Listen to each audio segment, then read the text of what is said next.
em uma hora e alguma coisa, porque é um livro complexo, E eu quero dar uma visão geral do livro para a gente ver aí o que é que a gente vai poder fazer.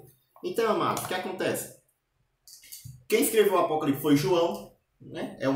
Isso é ponto tranquilo para a gente. Quem escreveu foi João. Ele fala isso no versículo 1, no versículo 4, no versículo 9. Ele mesmo diz que ele está escrevendo essa carta. Então não tem problemas, não tem nenhuma briga de autoridade do livro, quem escreveu ou não escreveu.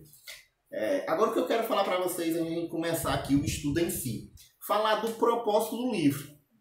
Qual é o propósito de Apocalipse? Por que João escreveu Apocalipse? Essa é uma pergunta que a gente deve ter antes de estudar o livro em si. O propósito de Apocalipse é levar os crentes a confiar em Deus no meio das tribulações. Então esse é o propósito do livro de Apocalipse.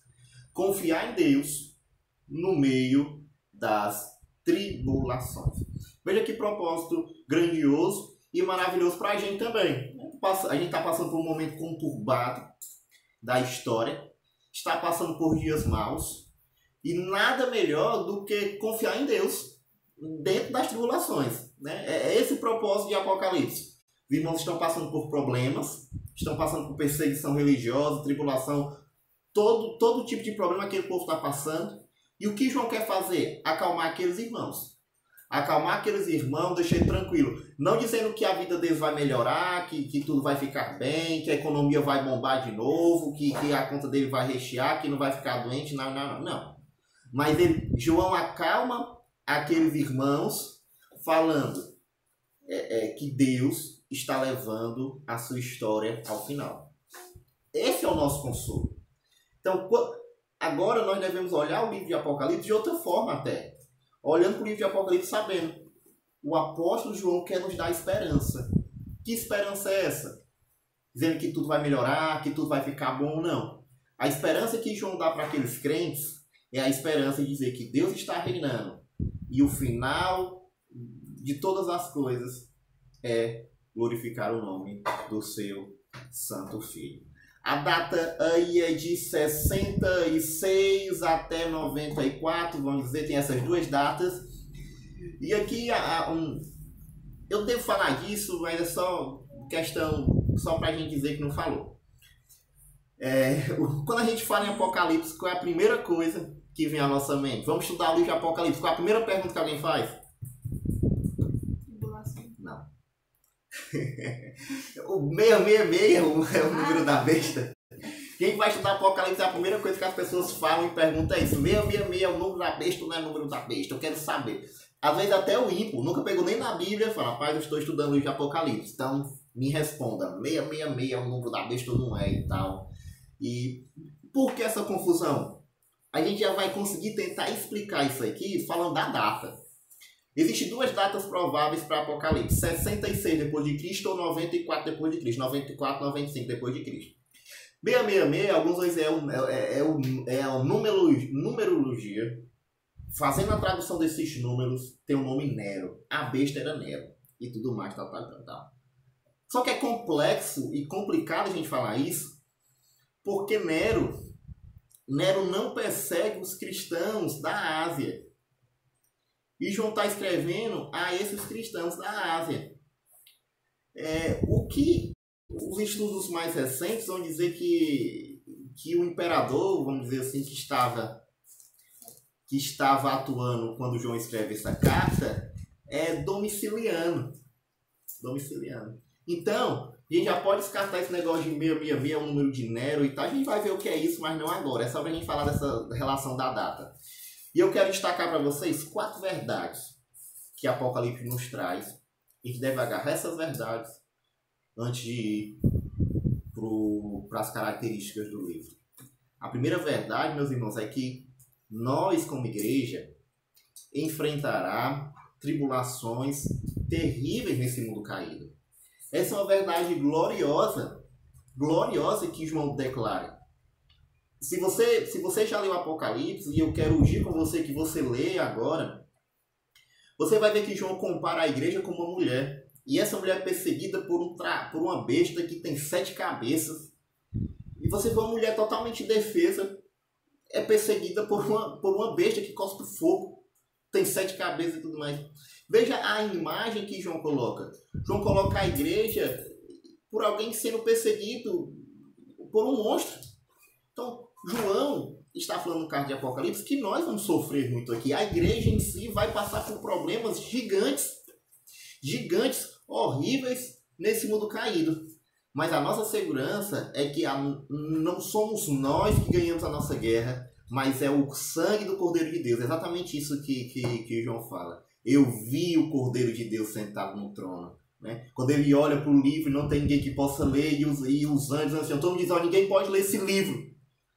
Aí ele vê o Cordeiro de Deus, eu posso ler esse livro, e ele cai em terra e tal. Então, é essa a visão que João quer nos dar. A igreja vai passar por problemas aqui descomunais, problemas terríveis, horríveis, mas Deus é poderoso e de fato me salvará. Então, essa é uma verdade. Outra verdade é que em Apocalipse, João vai falar muito de arrependimento. E é impressionante como ele sempre está falando de arrependimento. Né? Esse que estou à porta e bato. Arrependimento, né? Lembra-te de onde você caiu. Então, João sempre está falando de arrependimento. E para aqueles que já estão arrependidos, se é que eu posso dizer isso, que estão se arrependendo, essa é a melhor linguagem, ele vai falar que nós devemos ter calma na tribulação. Então ele está sempre falando de arrependimento, e depois passa para outro ponto. Ele, agora tenha calma na tribulação, que não é uma coisa mágica. A nossa tribulação não é algo que vai chegar e vai passar e vai ficar tudo bem. Neste mundo caído, nós devemos ter calma, paciência, é a melhor palavra, paciência na tribulação. Essa é uma verdade que João também destaca ali. Deus governa a história, isso é muito belo. A primeira verdade que a igreja vai sofrer tribulação, que João fala de arrependimento e paciência no mundo, nós devemos ter paciência, que Deus governa a história. Isso é muito belo. Acontece alguma coisa e a gente diz assim, rapaz, o acontecimento ali foi apocalíptico. Não é isso? Foi horrível, foi um negócio apocalíptico. A gente sempre já vê Apocalipse como algo ruim. Rapaz, um livro desse eu quero nem ver. Quando eu era pequeno, as pessoas diziam, fulano ficou doido porque leu Apocalipse. Ficou perturbado porque leu Apocalipse. Então a gente olha para o Apocalipse desse jeito. Deus o livre um negócio desse. Mas o que o livro do Apocalipse fala que Deus governa a história. Que a história não está sendo agora regida por acasos, por forças misteriosas, pelas famílias aí, as 7 famílias mais ricas do mundo, né? O pessoal diz que o mundo é regido pelas 7 famílias mais ricas do mundo.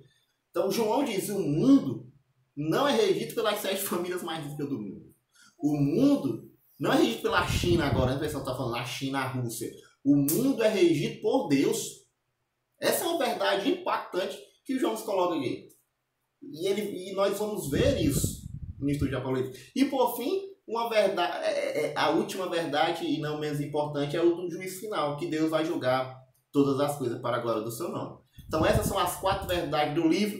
A igreja vai sofrer perseguição, o arrependimento é necessário, e depois de arrepender, se acalme, tenha paciência, que nessa vida é assim mesmo.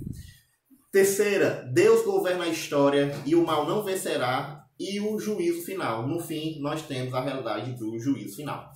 Meus irmãos, falando isso, qualquer dúvida você coloca. A gente vai tentando explicar, falar alguma coisa e depois vai dizer. Característica. Eu só destaquei aqui uma característica do livro de Apocalipse. O livro de Apocalipse, nós falamos na introdução das Escrituras, que o Novo Testamento é formado por 5 literaturas. Evangelhos, história, cartas paulinas, cartas gerais e o livro de Apocalipse. Nós não devemos ler o livro de Apocalipse como nós lemos o livro de Atos, que é uma história, o livro de Atos. Não devemos ler o livro de Apocalipse como nós lemos a carta de Paulo aos Romanos. Por quê? Qual a melhor maneira de nós, então, lermos o livro de João de Apocalipse? É olhando para o livro e vendo 7 visões do mesmo acontecimento. Deixa eu me explicar melhor. Como é que nós olhamos para o livro do Apocalipse? Como é que João está escrevendo o livro de Apocalipse? São 7 visões do mesmo acontecimento. E um final igual para todas. Que está lá no final do livro, que é o Novo Céus e Nova Terra. Então, se é 7 visões, por que não é a mesma coisa? Cada visão, João tem uma perspectiva diferente da visão que está tendo. Por exemplo, em uma visão, João está no céu. Ele vê o Cordeiro de Deus. Outra visão, ele está na terra. Ele vê os flagelos. Outra visão, ele está na terra, mas não está vendo os flagelos, está vendo os julgamentos. Nós vamos ver que há uma diferença. Então, como é que nós devemos ler o livro de Apocalipse desta forma? 7 visões. Cada visão, 7 visões. Cada visão fala da mesma coisa em ótica diferente. Uma João está no céu, outra João está na terra, outra João está na sala do templo, outro ele está no átrio, um ele está vendo os anjos adorando, outro ele está vendo os mártires chorando. Então, 7 visões de ângulos diferentes e um final. Isso é belo. Qual é o final? Cristo reinando com a sua igreja. Tu me pergunta, André? E o acontecimento é um julgamento, que é 7 visões de... Isso, do juízo final, do que vai acontecer. Né? Andresa perguntou, e essas 7 visões são do julgamento? O começo do Apocalipse diz, escreve isso que acontecerá em breve. Então, João é aquilo que eu falei para vocês das verdades fundamentais. Ele está acalmando a igreja. Então, João está dizendo, isso vai acontecer. Vocês estão sofrendo perseguições, vocês estão morrendo. Deus sabe disso. Deus sabe disso. E é necessário até que isso aconteça. Mas tenha bom ânimo, porque é exatamente isso que vai acontecer. É interessante porque se ele tivesse só a perspectiva dele como criatura, né, ele não poderia consolar. Mas Isso. quando ele tem a perspectiva Do céu, de 7 visões, né, celestiais, ele tem uma visão Isso. 360 graus do acontecimento. Né? Vocês estão escutando Deus falar ou não? Falem no chat se vocês estão escutando ela falar ou não. Então, gente, é interessante isso aí. Então, sabendo disso, que nós devemos ler o livro de Apocalipse olhando essas 7 visões de um mesmo acontecimento, das coisas que vão acontecer e um final igual a todas, Deus glorioso, com a sua santa igreja gloriosa para toda a eternidade. Nós vamos ver os padrões. Estamos sim, maravilha. A Oriane falou que está ouvindo. Dá para te ouvir. Então, o padrão, isso aqui que é muito... Isso aqui agora que começa, as pessoas começam e tal. No livro de João, existe um padrão que nós devemos seguir para conseguir entender. A primeira coisa é o seguinte. Nós não devemos entender o livro de João de forma literal.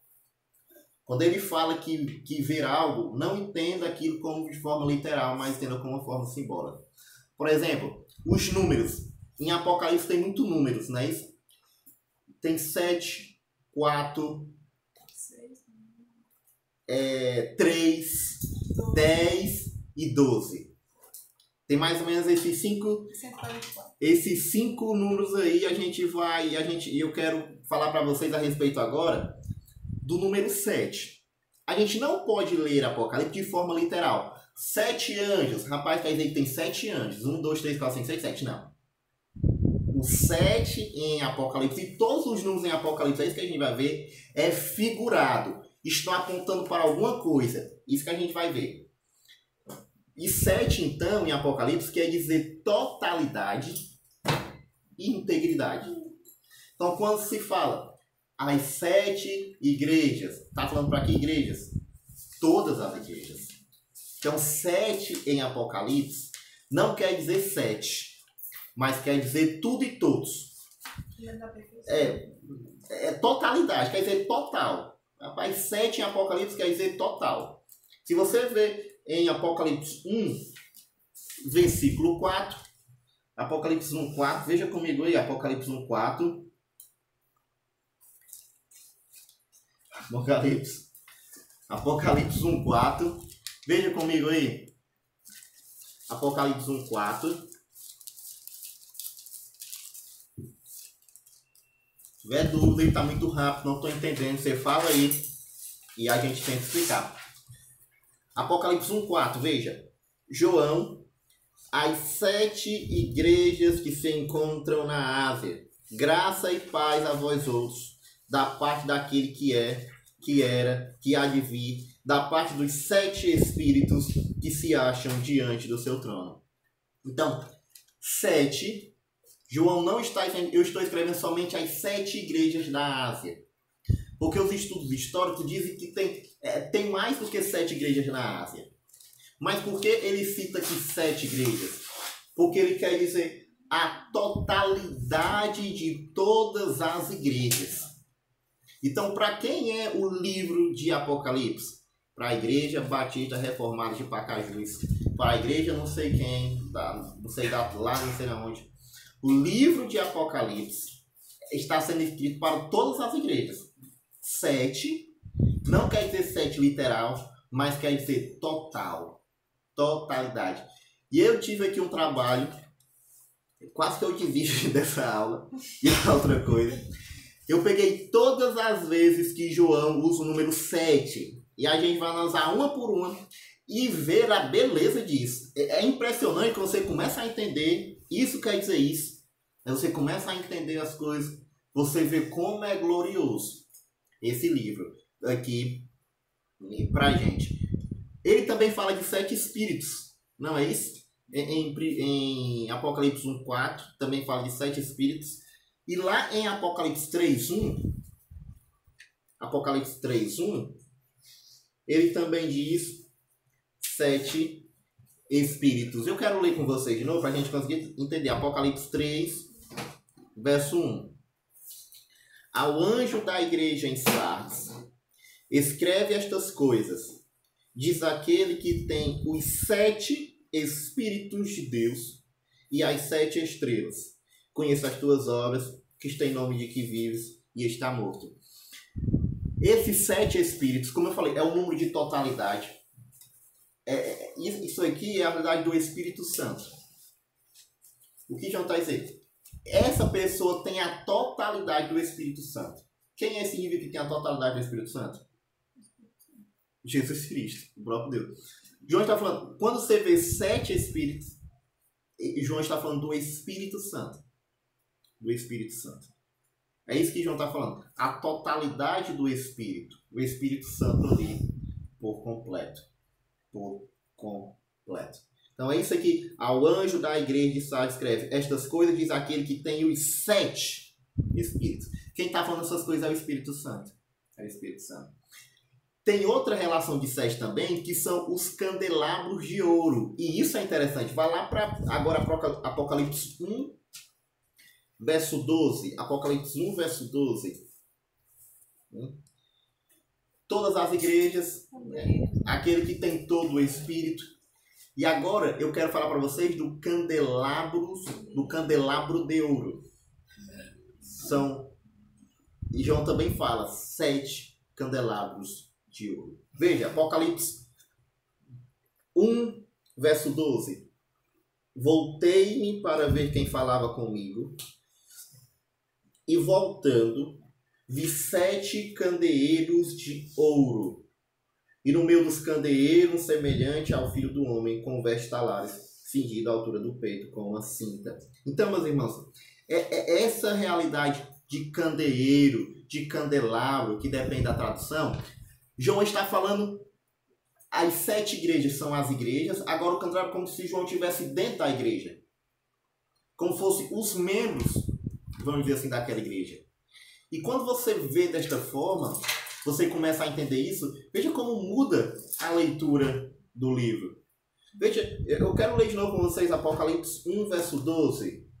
Voltei para ver quem falava comigo, e voltando, vi 7 candeeiros de ouro, e no meio, João vê quem está falando com ele, nós sabemos que é Jesus Cristo, e ele olha, e ele vê os candeeiros de ouro, nós sabemos que é a igreja, estou dizendo para vocês, a totalidade da igreja, e ele diz no verso 13, e no meio dos candeeiros um semelhante ao Filho do Homem. Realidade que João está dizendo, Jesus Cristo está passeando no meio da igreja. Essa é a visão. Jesus Cristo passeia no meio da sua igreja.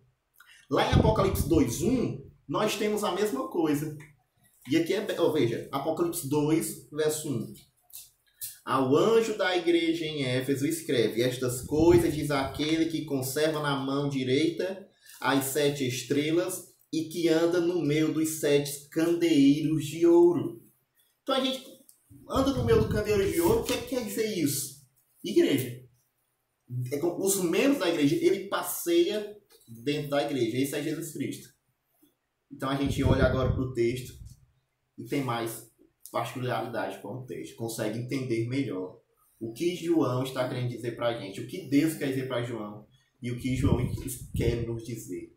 Deus passeia no meio da sua igreja. Então, toda vida que você ver que 7 é totalidade. Deus passeia no meio de todas as suas igrejas. O candeeiro de ouro, né? E é interessante que Mateus 5, Sermão do Monte, diz que o cristão tem que ser sal e luz, né? Aí a igreja junta, né? São os luzeiros que iluminam o mundo, né? Um mundo limpo e caído. E Deus está passeando no nosso meio. Tem um homem de branco, né? Dentro da congregação, né? Cantaram muito essa música, não foi vocês? Veja, estrelas também, 7 estrelas. E aqui é polêmico. Essa é das 7 estrelas. Em Apocalipse 1, verso 16, diz assim: tinha na mão direita 7 estrelas, e da boca saía-lhes uma afiada espada de 2 gumes, o seu rosto brilhava como o sol na sua força. Ele tem na mão direita, e é interessante falar isso, 7 estrelas. Porque Deus no céu tem na sua mão. Veja, tudo é linguagem figurada. E lá, e se você perceber melhor, lá no verso 20 diz assim: quanto ao mistério das 7 estrelas que viste na minha mão direita, e os 7 candeeiros de ouro, e as 7 estrelas são os anjos das 7 igrejas. E os 7 candeeiros são as 7 igrejas. Ele explica, né? Os candeeiros são as igrejas, que eu falei. Mas o que são as estrelas, as 7 estrelas? São os ministros do Evangelho. Isso é muito belo. Aqui tem uma confusão. Muita gente vai dizer, são anjos e tal.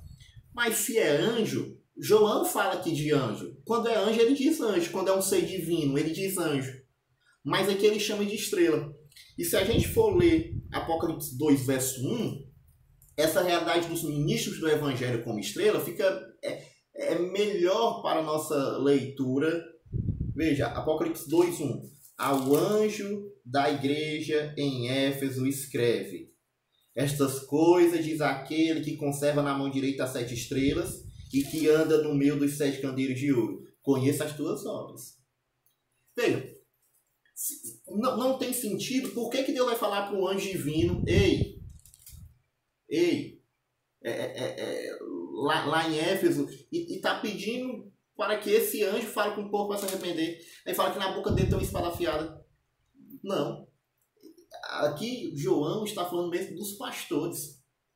João está dizendo, essas estrelas que Deus conserva na sua mão direita, é sinal de proteção, isso no Antigo Testamento. Porque João está dizendo, Deus protege os seus pastores. Deus guarda os seus pastores. E Jesus Cristo está cobrando. É tipo como você, eu sei o que está passando na tua igreja porque eu estou andando no meio dela, né? É como se Jesus Cristo estivesse ungindo com o pastor daquela igreja. Veja que responsabilidade. E aqui, quando a gente começa a ler o livro de João e começa a discernir os padrões, a gente começa a entender. Que livro maravilhoso, sério. Deus andando na sua igreja e falando para o pastor daquela igreja: eu conheço as tuas obras. Sério, muito belo. Ia falar? Não, porque o versículo 20 fala: as 7 igrejas são. As 7 estrelas são são os anjos das 7 igrejas. Então ele tem esses 2 nomes para pastores, que é estrelas e anjos. Isso. É 2 nomes para a mesma coisa.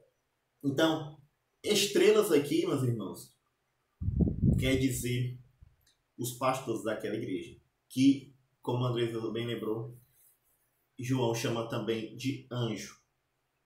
Mas a grande questão aqui que é uma pessoa, por que as pessoas têm essa confusão?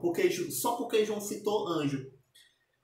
Mas, e anjo no original quer dizer mensageiro. Se nós lemos Malaquias 3, Malaquias está dizendo que eis quem envia o meu mensageiro ali é anjo também. Mas a nossa tradução não colocou anjo, colocou mensageiro. Aí a gente começa a entender, então é João Batista. Né? Você não dizia que João Batista é um anjo divino. Então aqui em Apocalipse, João não está falando de um anjo, né? Um ser celestial. Está falando de um indivíduo que está na frente daquela congregação. E Deus está, eu tenho você na mão.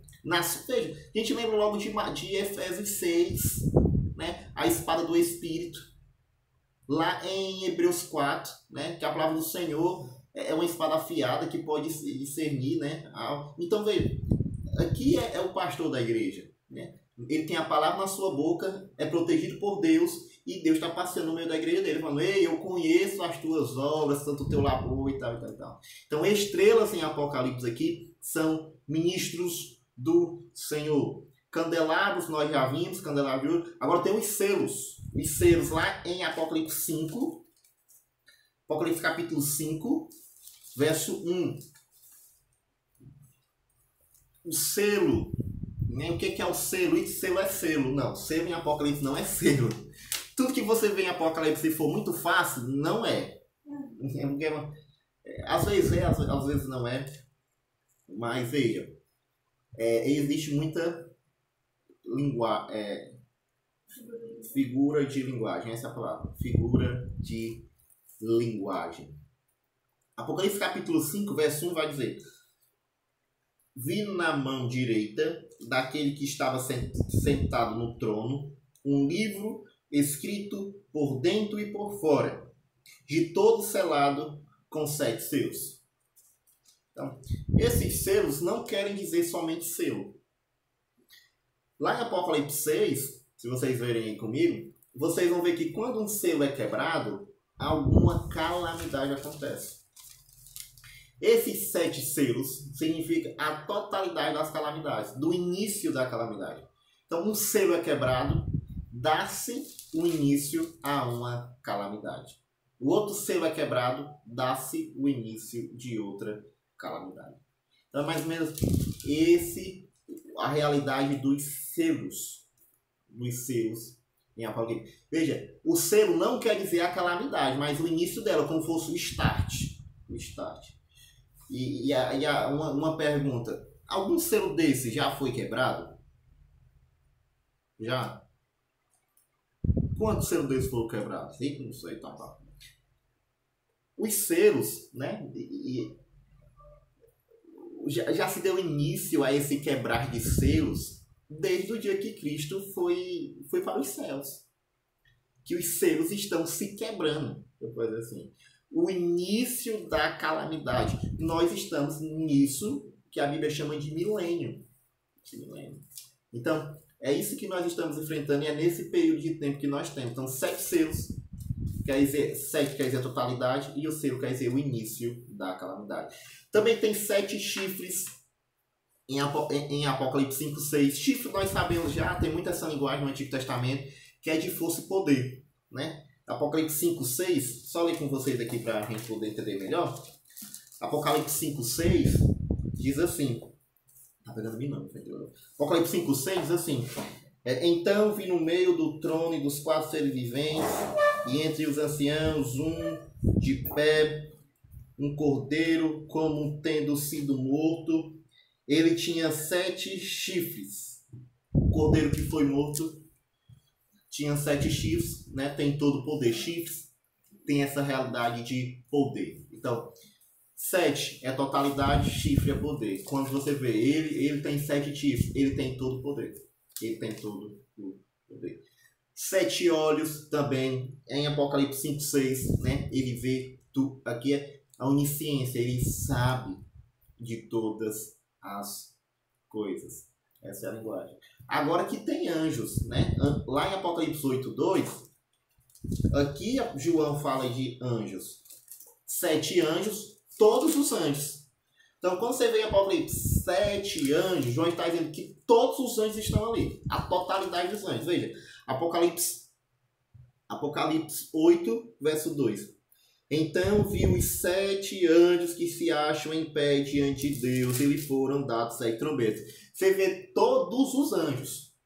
É a totalidade dos anjos. São a representação de sua totalidade. Isso que João está vendo. E esses anjos é dado também 7 trombetas. E aqui é mais, se você ver em Apocalipse 8, 2, eles são dados trombetas. Aí lá no 6, então os 7 anjos que tinham as 7 trombetas prepararam-se para tocar. E as trombetas estão sendo tocadas. Veja, tem uma diferença aqui de trombeta para selo. Algumas pessoas dizem é a mesma coisa, mas não é.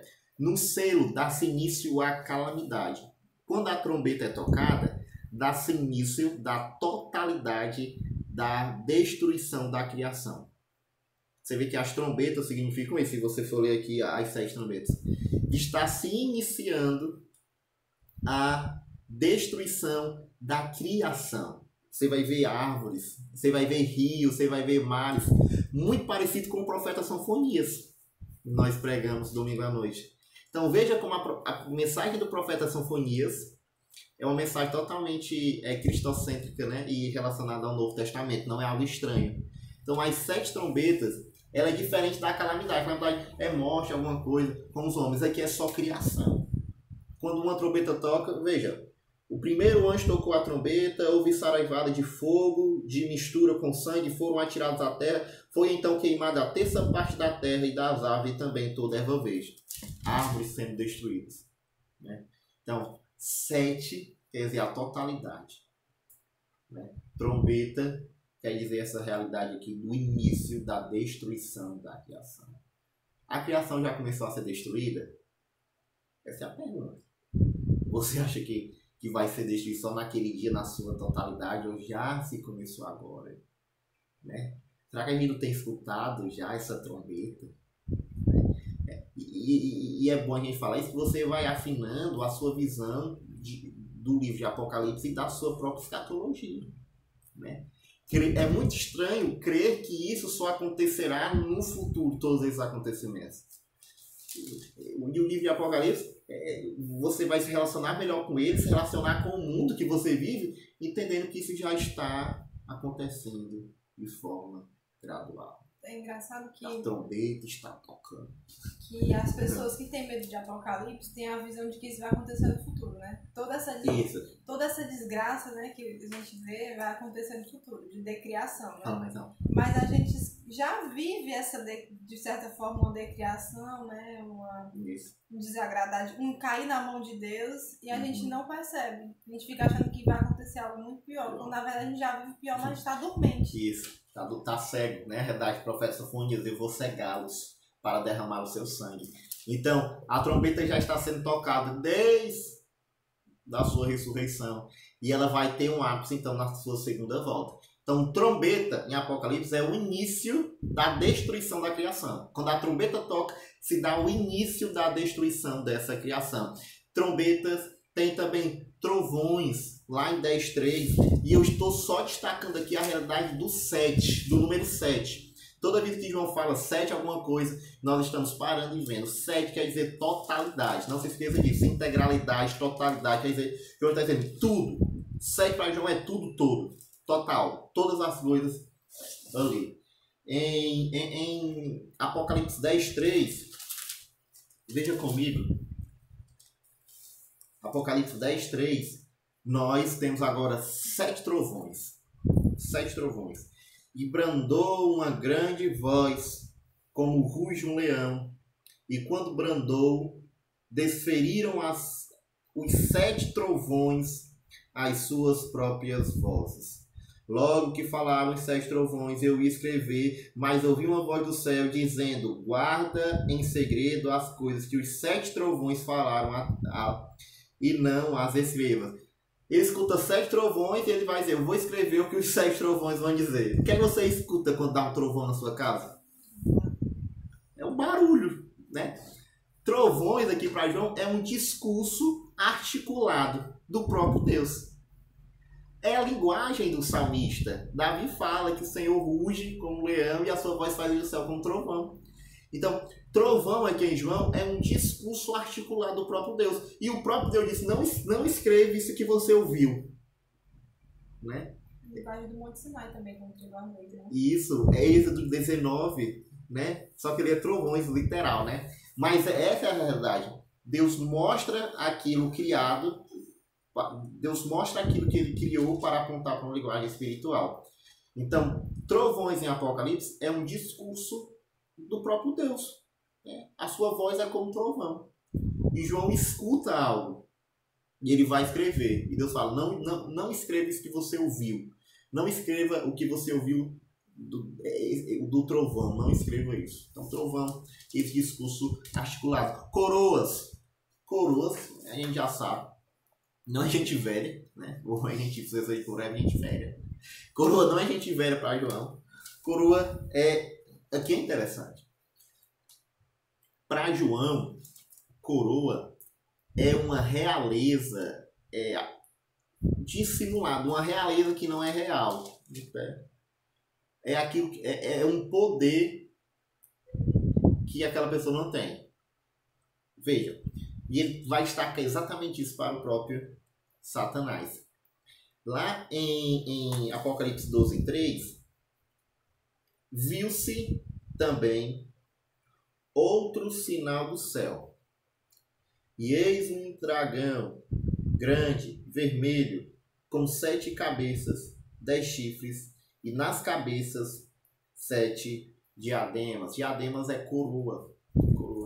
Toda vida que João foi destacar coroa, 7, né? 7 coroas. Ele vai destacar coroa também, mas é só uma coroa.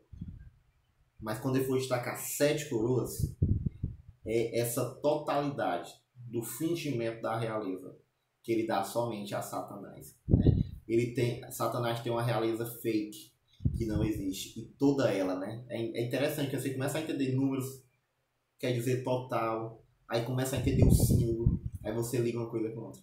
Satanás tem 7 coroas, né? De falsidade. Então, a realeza que Satanás tem e toda a realeza dele não passa de nada. Não passa de nada diante do Senhor. 7 cabeças também, né? E nós acabamos de ler lá em 13:1 repete, 17:3 também repete, e dá essa realidade aí também de liderança, né? Ela é articulada, essa é a melhor palavra, né? Satanás é articulado. Ele tem essa liderança, exatamente isso que João quer falar, 7 cabeças. Ele é articulado, ele tem essa liderança nele. Lá em 13, Apocalipse 13, verso 1, 13:1, vi emergir do mar uma besta que tinha 10 chifres e 7 cabeças, e sobre os chifres 10 diademas, e sobre as cabeças nomes de blasfêmias. 7 cabeças, totalidade dessa articulação. Lá em 17, eu quero que você veja comigo também, interessante a gente ver isso. Apocalipse 17, verso 3, vai dizer: transportou-me o anjo em espírito ao deserto, e vi uma mulher montada numa besta escarlate, besta repleta de nome de blasfema, com 7 cabeças. Lá no 7, Apocalipse 17, 7, o anjo, porém, me diz: por que te admiraste? Distiei o mistério da mulher e da besta que tem 7 cabeças.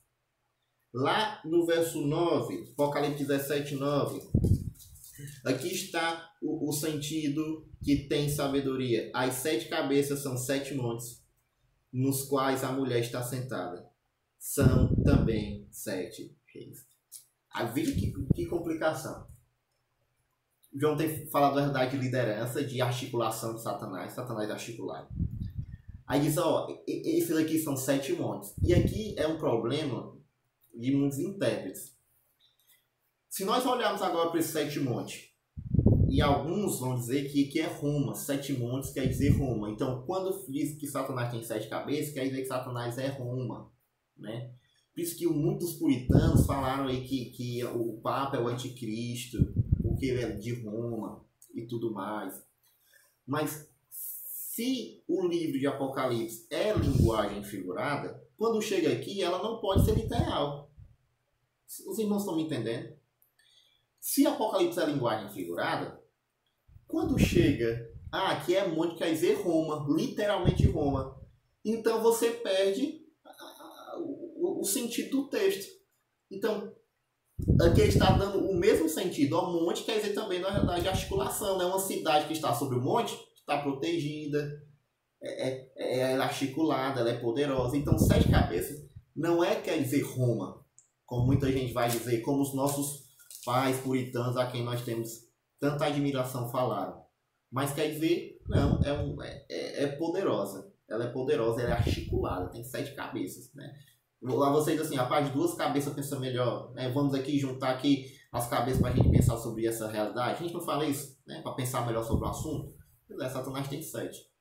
Para pensar aí, besteira o dia todo. Tem isso, flagelos, né? Que é a ira do Senhor, que é a mesma coisa de taça, só que diferente. E agora eu quero que você abra em Apocalipse 5, 7, para você ver essa realidade aqui das taças. Tá tudo bem, meus irmãos? Tudo tranquilo, nenhuma dúvida, tudo maravilhoso, indo bem. Até o Caleb já dormiu aqui. Imagina os irmãos estão em casa. Então veja.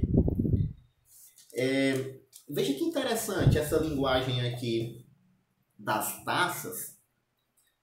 E eu quero que vocês percebam isso. É Apocalipse 15, verso 7. Apocalipse 15, verso 7. Diz assim, então, Apocalipse 15, 7. Então, um dos 4 seres viventes deu aos 7 anjos 7 taças de ouro, cheias de cólera de Deus, que vive pelos séculos dos séculos. Não, a gente lê isso aqui e vai dizer, olha, as taças são a ira de Deus. Essas taças são a ira de Deus. De fato é. De fato é. Lá em 16:1, ele repete a mesma coisa. Ouve, vinda do santuário, uma grande voz dizendo, aos 7 anjos, ide e derramai pela terra as 7 taças da cólera de Deus. Então, ídolo, taça é a ira do Senhor. Verdade. Maravilha. Mas João, ele mostra o que é que faz essa ira do Senhor? O que é que deixou o Senhor irado contra a nação? O que é que tem dentro dessa taça? Né? Derramou-se a taça da ira do Senhor. Se você for lá em Apocalipse 5, verso 8, você vai entender isso melhor. E eu quero que você vá lá, 5, 8. A gente vai conseguir entender e agora eu quero que você vai ler Apocalipse agora de outra forma, conseguir entender todas as coisas. Apocalipse 5, verso 8 diz assim, e 3 são os que testificam na terra. Eu estou lendo Apocalipse 5, 8. Apocalipse 5, 8. Veja, Apocalipse 5, verso 8 diz assim, e quando tomou o livro, os 4 seres viventes e os 24 anciões prostraram-se diante do Cordeiro, tendo cada um deles uma harpa e taças de ouro cheias de incenso, que são o quê? As orações dos santos.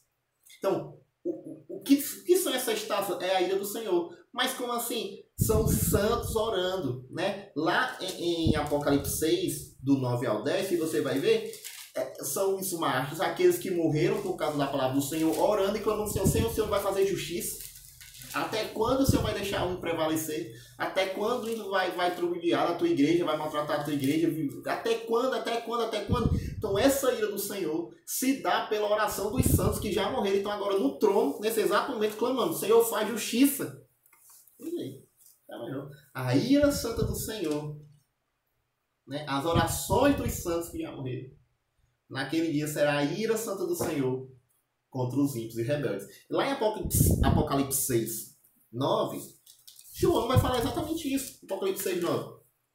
Quando ele abriu o 5º selo, vi debaixo do altar as almas daqueles que tinham sido mortos por causa da palavra de Deus e por causa do testemunho que sustentavam. Clamaram em grande voz dizendo, até quando, ó soberano Senhor, santo e verdadeiro, não julgas nem vingas o nosso sangue, nós, dos que habitam sobre a terra. Então veja, essa oração, essa ira do Senhor, isso é dela. Era muito tremendo um negócio desse. O que nós está dizendo? Os santos que já morreram estão diante do trono do Senhor agora clamando. Faz justiça, Senhor. Faz justiça, Senhor. E Deus juntando essas orações em taças. E no último dia ele derramará essas taças, que é a sua ira sobre os rebeldes, a sua cólera, a cólera divina. Glória a Deus nas maiores alturas por isso. Veja, montes, nós já falamos aqui, realidade já que é a mesma coisa de cabeças, pode ser.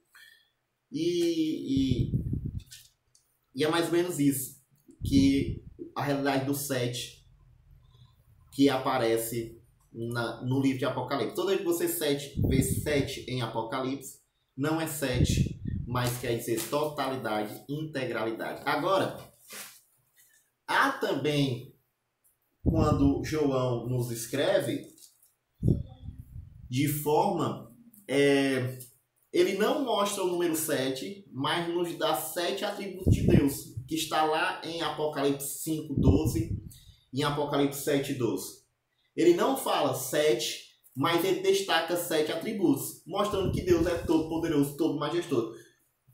Eu quero mostrar para vocês só um caso desse, que é Apocalipse 5:12. Veja, Apocalipse 5, verso 12. Proclamando em grande voz, digno é o Cordeiro que foi morto, de receber o poder e riqueza, sabedoria, força, honra, glória e louvor. Veja, ele não diz 7 atributos de Deus, mas ele destaca os 7, né? Ele não mostra. E lá em Apocalipse 7:12, também de novo, João fala 7 atributos de Deus, mostrando a totalidade do ser de Deus. Também tem 7 bem-aventuranças. Bem-aventurado aquele que lê. Bem-aventurado aquele que lê. Nós sabemos que ler aqui não é somente ler. Bem-aventurado aquele que praticar, né? Bem-aventurados os mortos, os que morrem no Senhor.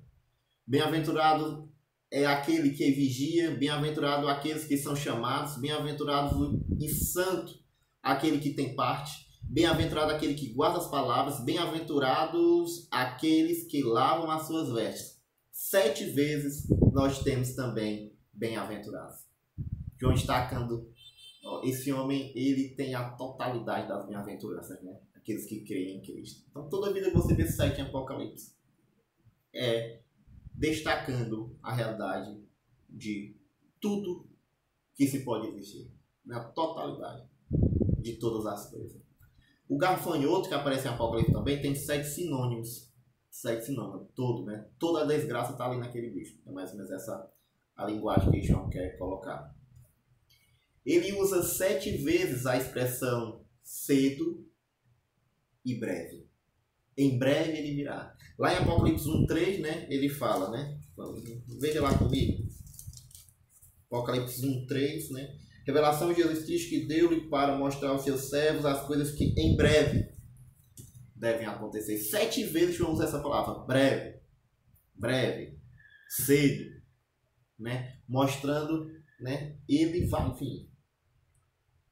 Não, ele um dia vai vir. Ele um dia virá. Aparece também 7 vezes a expressão palavra do Senhor, né? Destacando toda a palavra do Senhor. Lá quando João fala da grande prostituta, da grande meretriz, que é a realidade do mundo, que é destacada por Babilônia, ele destaca 7 vezes a palavra fornicação, né? Destacando, Babilônia cometeu todos os pecados que ela poderia cometer. O mundo cometeu todos os pecados que eles poderiam cometer. E por fim, meus irmãos, quero encerrar, terminou aqui, também aparece 7 vezes a palavra foice no livro de Apocalipse, né? Todo o julgamento. João nos diz, e eu deixei isso por último, a foice, por último. Como se João estivesse nos falando. Naquele dia, todo o juízo de Deus, Pai. É como nós vimos domingo pela manhã, Mateus 3, né? Verdade do julgamento divino, o machado está posto à raiz. João diz a mesma coisa. Naquele dia não vai vir metade do julgamento, não vai vir a metade da foice, não vai vir só o cabo, depois vem a unha. Naquele dia a foice virá por completo. Isso, entendendo o padrão de Apocalipse, isso molda a nossa escatologia. A gente não deve esperar 2 voltas de Cristo, 3 voltas de Cristo, aquele negócio de deixá-los para trás, que Cristo vai vir, vai levar a igreja, vai ficar a gente aqui, e essas pessoas vão se arrepender para depois vir de novo. Não. João já destacou, né? A foice vai ser total, o juízo vai ser total e completo. Não existe essa realidade, vai vir agora, vai vir depois não vem mais, e leva uma metade, fica outra, e quem se arrepende vai depois. João já destaca isso para aquele povo. O julgamento será total. Queridos, não cansar vocês, não ficar por aqui. Hoje nós vimos o número 7, que é o número que mais se repete. Ficou ainda o 4, o 4, o 3, o 10 e o 12. A gente vê isso em só uma aula, eles são menos repetidos, mas dá pra gente entender também. Vamos orar, depois eu vou dar alguns avisos e a gente encerra. Senhor Deus, te louvamos, Pai, por Tua palavra. Te louvamos por Teu Espírito. Te louvamos por Tua bondade, Senhor. Nos ajuda, Pai, a Te amar mais a cada dia que passa. A desejar, Senhor, a vinda do Teu Filho e nos dedicarmos, Senhor, completamente a Ti. Ó Pai, nós Te rogamos a Tua bênção sobre nós. Acalma o nosso coração, Senhor. Em momentos tão turbulentos, atribulados, nos faz Te ver, Senhor, como sentado no Teu trono agora, regendo todas as coisas para a glória do Teu nome. Nos ajuda, Senhor, a termos essa visão tão altaneira do Senhor e de quem o Senhor é. Em nome do Teu Filho que nós choramos, Pai, te agradecemos. Amém. Queridos, deixa eu falar aqui para vocês. Amanhã eu não vou estar aqui, né? Tô aqui com vocês, quer dizer, eu vou estar aqui em casa, na quarentena, não vou estar aqui na internet com vocês, na live. E domingo a gente tem nosso encontro, né? Vamos fazer 9 horas. O que é que vocês acham? Faz 9 horas. E à noite faz 6 horas, já que a gente está em casa. E vamos tentar adiantar o horário, né? Que era sempre 7h30, 6h30, porque tem muita gente. E a internet, eu percebi aqui que minha internet travou só para começar. E tem vezes que eu tento começar e fica dando um erro, porque tem muita gente fazendo transmissão, tá todo mundo fazendo transmissão. Então, vamos tentar fazer mais cedo, domingo 9 horas e à noite 6 horas. E eu vou estar aqui domingo com vocês. Vamos obedecer aí às autoridades. E falar para vocês do decreto do presidente. Algumas pessoas perguntam, a igreja vai abrir e tal. A igreja não vai abrir pelo menos domingo agora. Ele permitiu que se abrisse, mas sem aglomeração de pessoas. Então, teria que ter uma cadeira com 1 metro da outra. Não podia ter mais, não sei o número, mas não sei que não era. Tinha que disponibilizar aí álcool em gel e para todo mundo. E não podia ter nem gente, tinha que ter poucas pessoas. Então, para abrir, só para estar aberto e tudo mais. Então, dia a dia não abrir e ver o que Deus tem reservado para nós nessa próxima semana. Orem muito, orem para que Deus nos ajude. E veja o livro de Apocalipse dessa forma. Deus regendo o mundo e todas as coisas para a glória do seu nome. Agora vamos lá para o grupo da igreja. Falem lá o que vocês acharam da aula.